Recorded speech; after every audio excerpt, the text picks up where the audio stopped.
What do you do when you're committed to love and you get triggered out the gazoo? Is that an appropriate one for everybody here tonight? Okay. So your example's perfect. Your example's absolutely perfect. What I'm going to say is that there's that moment that you're in it. Does everybody know what I mean by it? Can everybody remember a time that you were in it? You know, sometimes I call it stuff. You know, sometimes I call it golden poop. Okay? Sometimes we call it other things, but you were in it. You were in it. But the distinction is you stayed there. And what Justin was saying, call your buddy, call your, you know, coach, call anybody, but I'm going to say something even more. We absolutely have the ability to rise above it. We absolutely always have the ability to go to that higher level. But habitually, we don't. It's a habit. It's a habit. And you know, just like when I had you cross your arms and put this thumb on top, and when you do it this way, it feels, see, you went into that knee-jerk reaction, and I'm sure that a lot of other people here, you know, today may have gone into a knee-jerk reaction. You said goodbye to somebody, you know, somebody got in your face, you've got a conflict, something happened that you didn't think was going to happen, you know, you got a letter from IRS, no matter what it was, there's that moment that you go into that 12-year-old feeling, that 6-year-old feeling, that place that you never ever want to move in again. And the words move in are the really important ones. See, right now you're moving out.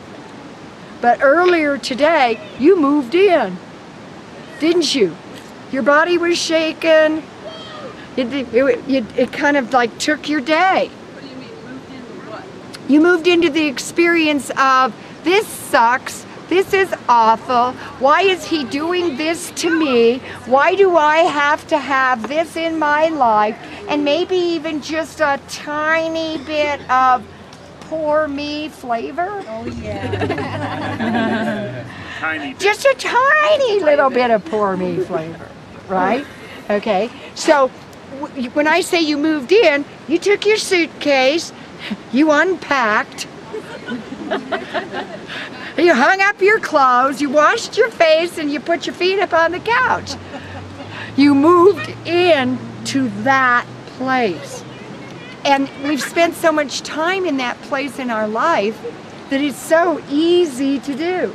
It's automatic pilot, it's default, it's anything you want to call it, but you're going to learn to practice that higher place. And that higher place is not fear, that higher place is love. Wait a minute. He's got just as much trouble with this as I do.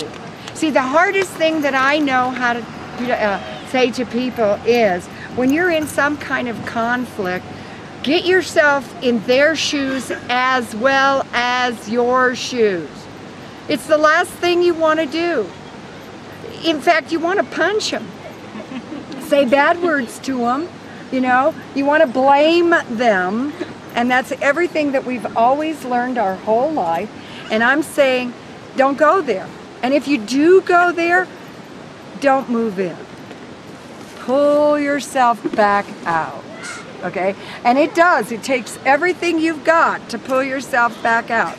I had an experience today. Had a great day, had a great weekend, all right? And I ran into the store while I was at lunch with some people because I needed to get something that I forgot. And I'm at the checkout stand, okay, and there's a couple people behind me, and the, you know, cashier is attempting to talk to me, and I tell him, I said, I'm reading your lips. So he like looks down and around and over and around, is still talking to me, and I go, wait a minute, I'm not going to hear what you have to say. You know when you don't hear what the things are that you say to people, okay? And finally he put both hands down on the counter, and he looked at me, and he said, is there something wrong with you?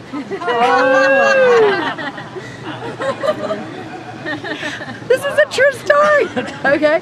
And I go, no, not a thing. I said, can I have my change?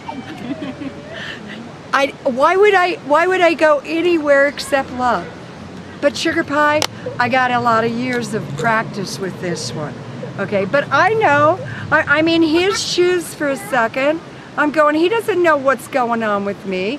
He doesn't know how to deal with someone that doesn't hear. He doesn't understand, but that's the hardest thing in the world to do. But that's what we want on the planet.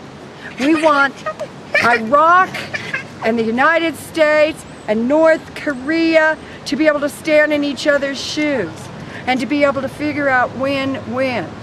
See, if you absolutely knew, okay, that if you created a win-win in this divorce with your soon-to-be ex, okay, if you knew it would put love on the planet instantaneously, would you do it? You want to catch that, of course, on camera? Of course. Okay. Now, here's the deal. You're going to do it for you. Bree. Doing it for you is just as important as doing it for the world. You know, and when you do it, it's going to be contagious. So, I know you can do this. I know that you can create a win-win divorce.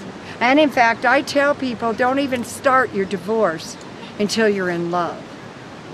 And they go, well, if we were in love, we wouldn't be getting a divorce. Well, maybe, and maybe that's the issue. But if you've ever been in love with someone, you're still in love with them. Love is forever. It never goes away. So will you do it?